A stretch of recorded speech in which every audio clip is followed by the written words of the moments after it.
بسم اللہ الرحمن الرحیم۔ السلام علیکم ڈیئر اسٹوڈنٹس، سلائیڈ نمبر 1 پر دیکھیں۔ ہمارا سبجیکٹ ہے اسلامیات لازمی۔ ہمارا فرسٹ لیکچر ہے آج اور ٹاپک ہے سیرت النبی۔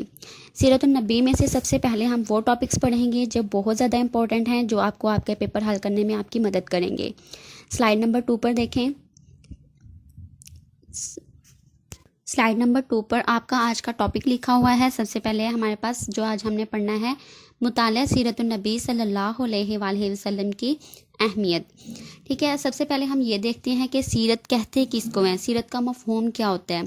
سیرت کا جو لفظ ہے یہ سارا یسیرو سیرن سے نکلا ہے۔ سیرت کا لفظ کہاں سے نکلا ہے؟ سارا یسیرو سیرن سے نکلا ہے، اور اس کے معنی ہوتے ہیں جانا، سنت، کردار، طریقہ وغیرہ کے ہیں۔ ٹھیک ہے، یعنی سیرت کا جو لفظ ہے اس کا معنی ہمارے پاس کیا بتایا جا رہا ہے کہ جانا، ٹھیک ہے، سنت، کردار، طریقہ، مذہب، یا پھر پرانے لوگوں کے قصے، واقعات، یا پھر ہمارے بزرگوں کی زندگی وغیرہ کے علم رکھنا جو ہے وہ سیرت کہلاتا ہے۔ تو رسول پاک صلی اللہ علیہ وآلہ وسلم کی سیرت سے مراد کیا ہوتا ہے کہ رسول پاک صلی اللہ علیہ وسلم کی پاکیزہ تعلیم، طرز زندگی، رسول پاک صلی اللہ علیہ وسلم کی زندگی گزارنے کا طریقہ، جنہیں اللہ رب العزت نے اللہ رب العالمین سے اللہ تعالیٰ نے رسول پاک صلی اللہ علیہ وسلم کو رحمت للعالمین کا ممتاز لقب بھی عطا فرمایا ہے۔ خوش قسمتی سے رسول پاک صلی اللہ علیہ وآلہ وسلم دنیا کے سب سے بڑے مفکر، سب سے بڑے حکیم اور دنیا کے سب سے بڑے عالم بھی ہیں۔ تو اسی بنا پر حضور پاک صلی اللہ علیہ وسلم کو خلق عظیم کا لقب بھی ملا ہے۔ جیسا کہ حضرت عائشہ رضی اللہ تعالیٰ عنہا سے کسی نے سوال کیا کہ رسول پاک صلی اللہ علیہ وسلم کے اخلاق کیسے ہیں، تو حضرت عائشہ رضی اللہ تعالیٰ عنہا فرماتی ہیں کہ آپ تو چلتے پھرتے قرآن ہیں۔ ٹھیک ہے، یعنی رسول پاک صلی اللہ علیہ وسلم جو کچھ بھی کرتے ہیں وہ قرآن کے مطابق کرتے ہیں، اللہ کے حکم کے مطابق کرتے ہیں۔ آپ کا چلنا پھرنا یہ سب کیا ہے؟ یہ قرآن ہے۔ تو اس طرح سے اگر ہم اس کی اصطلاحی تعریف دیکھیں تو سلائیڈ نمبر 2 پر ہی دیکھیں، لکھی ہوئی ہے۔ اصطلاح میں سیرت سے مراد حضور صلی اللہ علیہ وآلہ وسلم کی حیات مبارکہ، حیات کہتے ہیں زندگی کو، ٹھیک ہے، رسول پاک صلی اللہ علیہ وسلم کی حیات مبارکہ یعنی زندگی مبارکہ، اخلاق و کردار، اقوال و احوال اور ان کی زندگی کے ہر لمحے کو سیرت کہتے ہیں۔ یعنی کہ رسول پاک صلی اللہ علیہ وآلہ وسلم نے جو زندگی بسر کی ہے، جو زندگی گزاری ہے، اس زندگی گزارنے کا جو رسول پاک صلی اللہ علیہ وسلم کا طریقہ ہے اس کو، اور رسول پاک صلی اللہ علیہ وسلم کے اخلاق و کردار کو، رسول پاک صلی اللہ علیہ وسلم کے حسن و جمال کو، رسول پاک صلی اللہ علیہ وسلم کے اقوال و افعال کو، اور ان کی زندگی کا ہر لمحہ جو ہے وہ سیرت کہلاتا ہے۔ ٹھیک ہے، اسی طرح سے نیکسٹ پوائنٹ دیکھیں، سلائیڈ نمبر 2 پر لکھا ہوا ہے کہ سیرت النبی صلی اللہ علیہ وآلہ وسلم قرآن فہمی کا ذریعہ بھی ہے۔ یعنی قرآن فہمی کا ذریعہ کیا ہے؟ یعنی قرآن پاک کو سمجھنے کا ذریعہ جو ہے وہ سیرت محمدی صلی اللہ علیہ وآلہ وسلم ہے۔ یعنی اگر ہم قرآن پاک کو سمجھنا چاہتے ہیں، قرآن پاک پر عمل کرنا چاہتے ہیں، تو اس سے پہلے ہمیں رسول پاک صلی اللہ علیہ وسلم کی زندگی کو جاننا ہوگا کہ انہوں نے کس طرح سے زندگی بسر کی ہے، رسول پاک صلی اللہ علیہ وسلم کی سیرت پر روشنی ڈالنی ہوگی۔ ٹھیک ہے، جیسا کہ دیکھیں قرآن پاک میں بھی اللہ پاک ارشاد فرما رہے ہیں، جو کہ سورہ نحل کی آیت نمبر 44 ہے۔ اللہ پاک کیا ارشاد فرماتے ہیں؟ بسم اللہ الرحمن الرحیم، وَأَنزَلْنَا إِلَيْكَ الذِّكْرَ لِتُبَيِّنَ لِلنَّاسِ مَا نُزِّلَ إِلَيْهِمْ۔ ٹھیک ہے، اور ہم نے آپ پر ذکر نازل کیا، یعنی اللہ تعالیٰ رسول پاک صلی اللہ علیہ وسلم سے ارشاد فرما رہے ہیں کہ اور ہم نے آپ پر ذکر نازل کیا تاکہ آپ نازل کردہ کتاب کی تشریح کریں، آپ اس کتاب کی وضاحت کریں، تشریح کریں۔ یہ اللہ تعالیٰ ارشاد فرما رہے ہیں، کس سے فرما رہے ہیں؟ رسول پاک صلی اللہ علیہ وسلم سے، کہ ہم نے آپ پر جو کتاب نازل کر دی ہے آپ اس کتاب کی تشریح کریں، اس کتاب کی وضاحت کریں۔ ٹھیک ہے،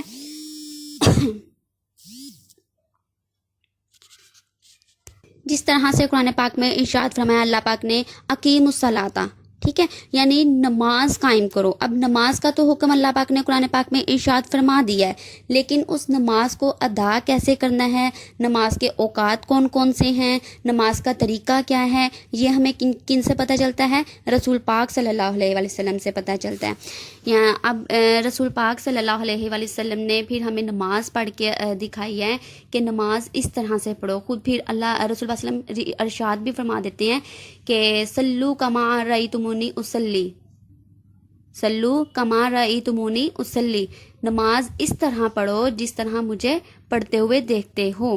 تو یعنی کہ رسول پاک صلی اللہ علیہ وسلم نے بتایا کہ رکوع میں کیا پڑھنا ہے، کب جانا ہے رکوع میں، سجدے میں کیا پڑھنا ہے، کب کرنا ہے قیام کا ادا، یہ سارے سلام پھیرنا، یہ سارے جو پورا طریقہ ہے نماز ادا کرنے کا، یہ ہمیں رسول پاک صلی اللہ علیہ وآلہ وسلم کی حیات مبارکہ سے پتہ چلتا ہے، آپ صلی اللہ علیہ وسلم کی سیرت سے پتہ چلتا ہے۔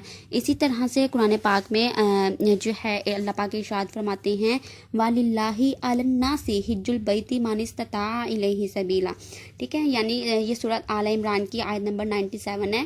اللہ پاک کیا ارشاد فرماتے ہیں کہ خانہ کعبہ کا حج ان لوگوں پر فرض ہے جو اس کی راہ میں استطاعت رکھتے ہیں، ٹھیک ہے۔ اب صرف اللہ پاک نے کتنا حکم ارشاد فرمایا کہ خانہ کعبہ کا حج ان لوگوں پر فرض ہے جو اس کی راہ میں استطاعت رکھتے ہیں، لیکن حج ادا کرنے کا جو طریقہ ہے، جو مناسک حج ہیں، وہ ہمیں قرآن پاک میں نہیں نظر آتے۔ تو یہ سارے ہمیں کہاں سے پتہ چلتے ہیں؟ رسول پاک صلی اللہ علیہ وآلہ وسلم کی سیرت سے پتہ چلتے ہیں۔ جیسا کہ حضور پاک صلی اللہ علیہ وآلہ وسلم خود حجۃ الوداع کے موقع پر بھی ارشاد فرماتے ہیں۔ آپ کیا ارشاد فرماتے ہیں؟ خذوا عنی مناسککم، یعنی مناسک حج مجھ سے لو، مجھ سے سیکھو مناسک حج۔ تو اس کا مطلب یہ ہوا کہ قرآن پاک کو سمجھنے سے پہلے ہم نے کس پر عمل کرنا ہے؟ رسول پاک صلی اللہ علیہ وآلہ وسلم کی سیرت پر عمل کرنا ہے، آپ صلی اللہ علیہ وسلم کی سیرت کا مطالعہ کرنا ہے۔ آپ سلائیڈ نمبر 3 پر دیکھیں، نیکسٹ پوائنٹ لکھا ہوا ہے سیرت پر عمل کرنے کا حکم، یعنی سیرت پر جو ہم نے عمل کرنا ہے اس کا حکم ہمیں خود اللہ پاک قرآن پاک میں بھی ارشاد فرماتے ہیں کہ کس قدر ضروری ہے سیرت پر عمل کرنا، سیرت کا مطالعہ کرنا، ٹھیک ہے۔ قرآن پاک میں اللہ پاک کیا ارشاد فرما رہے ہیں؟ آیت لکھی ہوئی ہے سلائیڈ نمبر 3 پر دیکھیں، بسم اللہ الرحمن الرحیم، لَقَدْ كَانَ لَكُمْ فِي رَسُولِ اللَّهِ أُسْوَةٌ حَسَنَةٌ، ٹھیک ہے، یعنی کہ رسول پاک صلی اللہ علیہ وسلم کی زندگی تمہارے لیے بہترین نمونہ ہے، یعنی رسول پاک صلی اللہ علیہ وسلم کی زندگی میں تمہارے لیے بہترین نمونہ ہے۔ اب نمونہ جو ہے وہ کس کو کہا جاتا ہے؟ نمونہ کیا ہوتا ہے؟ نمونہ اسی چیز کو کہا جاتا ہے نا جس کے مطابق ہم نے کسی چیز کو ڈھالنا ہو، تیار کرنا ہو، جس کو کسی چیز کے مطابق جس کو تیار کرنا ہو، ڈھالنا ہو، یعنی اس لیے پھر ہم نے جس نمونے کے مطابق کوئی چیز تیار کرنی ہے، جس کے مطابق کوئی چیز کو ڈھالنا ہے، تو سب سے پہلے ہم نے کیا کرنا ہوگا؟ اس نمونے کا مطالعہ کرنا ہے، ہم نے اس ماڈل کا مطالعہ کرنا ضروری ہوتا ہے۔ تو ہم نے جو ہے اب ہمارے لیے سب سے بڑا نمونہ کن کی ذات ہیں؟ رسول پاک صلی اللہ علیہ وسلم کی ذات ہیں۔ تو اس نمونے پر، ان کی ذات پر عمل کرنے سے پہلے ہم نے ان کی سیرت کا مطالعہ کرنا ہے۔ ان کی سیرت پر عمل تبھی ہوگا جب ہم ان کا مطالعہ کریں گے۔ یہ بہت ضروری ہے کہ ہم رسول اللہ علیہ وسلم کی سیرت پر عمل کریں، ان کا سیرت کا مطالعہ کریں، یہ خود اللہ پاک کا بھی حکم ہے۔ اب سلائیڈ نمبر 4 پر دیکھیں، نیکسٹ پوائنٹ لکھا ہوا ہے پیروی کے لیے۔ پیروی کا مطلب ہوتا ہے اطاعت کرنا، ٹھیک ہے، رسول پاک صلی اللہ علیہ وسلم کے احکامات، آپ صلی اللہ علیہ وسلم کی پیروی، آپ صلی اللہ علیہ وسلم کی اطاعت، ٹھیک ہے۔ اب سلائیڈ نمبر 4 پر دیکھیں، لکھا ہے کہ سیرت کا مطالعہ اس لیے بھی ضروری ہے کہ آپ کی اطاعت کا حکم اللہ تعالیٰ نے خود ارشاد فرمایا ہے، یعنی اللہ تعالیٰ کہہ رہے ہیں کہ رسول پاک صلی اللہ علیہ وسلم کی اطاعت کرو۔ سلائیڈ پر دیکھیں، آیت لکھی ہوئی ہے مَن یُطِیعِ الرَّسُولَ فَقَدْ اَطَاعَ اللَّهَ، جس نے رسول کا حکم مانا اس نے اللہ کا حکم مانا، یعنی کہ جس نے رسول پاک صلی اللہ علیہ وسلم کی اطاعت کی اس نے اللہ کی اطاعت کر لی۔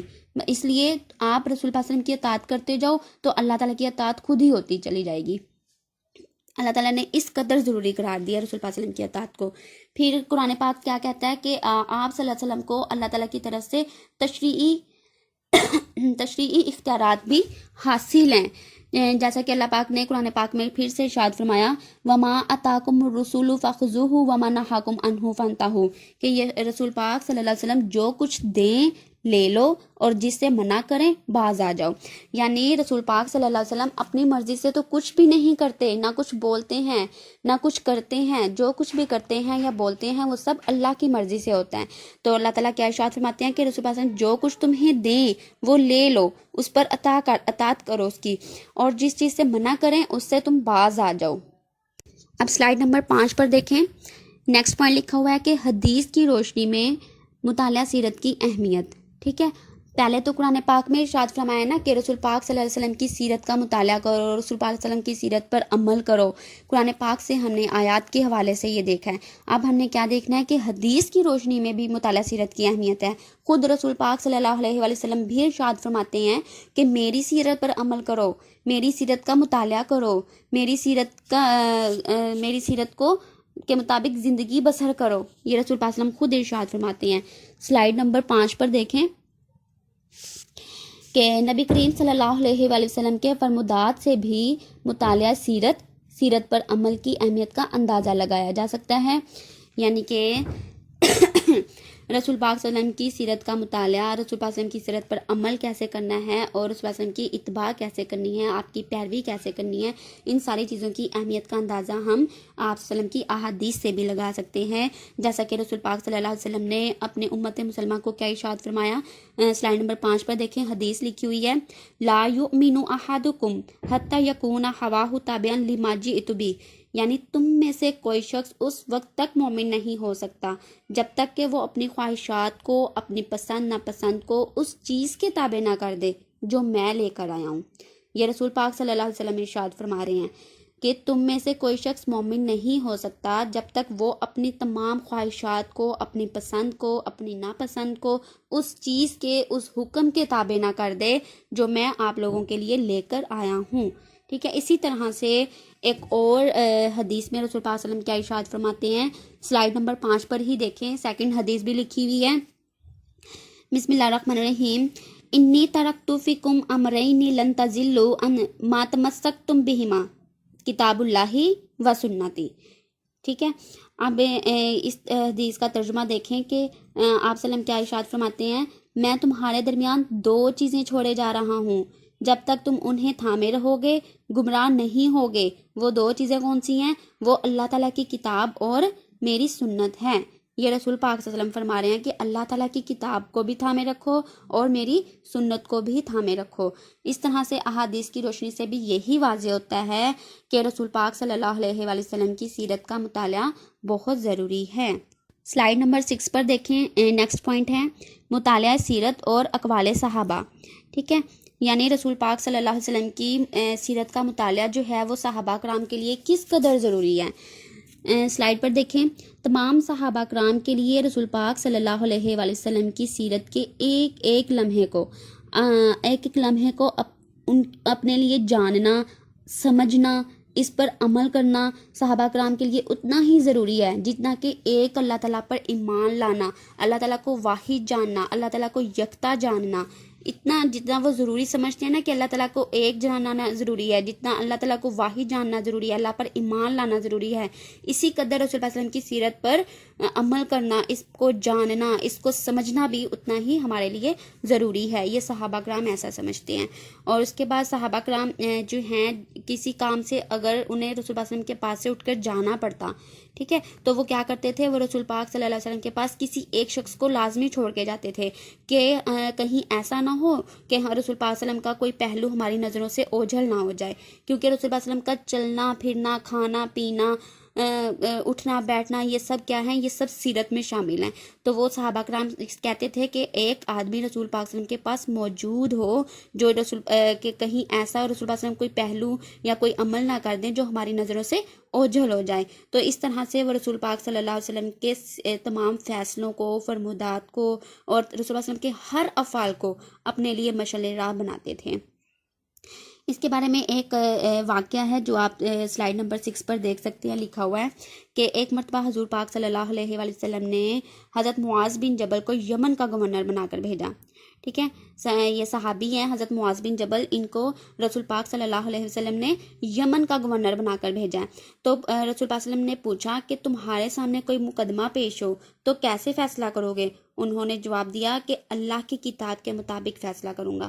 پھر پوچھا اگر کتاب اللہ میں اس کا ذکر نہ ہو، یعنی وہ فیصلہ اگر تم اللہ کی کتاب میں نہ پاؤ تو پھر کیسے فیصلہ کرو گے؟ انہوں نے جواب دیا پھر میں سنت رسول صلی اللہ علیہ وآلہ وسلم کے مطابق فیصلہ کروں گا۔ رسول پاک صلی اللہ علیہ وسلم پھر پوچھتے ہیں کہ اگر سنت رسول صلی اللہ علیہ وآلہ وسلم میں بھی تم یہ فیصلہ نہ پاؤ تو پھر کیسے فیصلہ کرو گے؟ پھر وہ صحابی کہتے ہیں کہ پھر میں اپنی رائے سے اجتہاد کروں گا، ٹھیک ہے، یعنی پھر میں اپنی رائے سے کام لوں گا، اپنی رائے سے اجتہاد کروں گا۔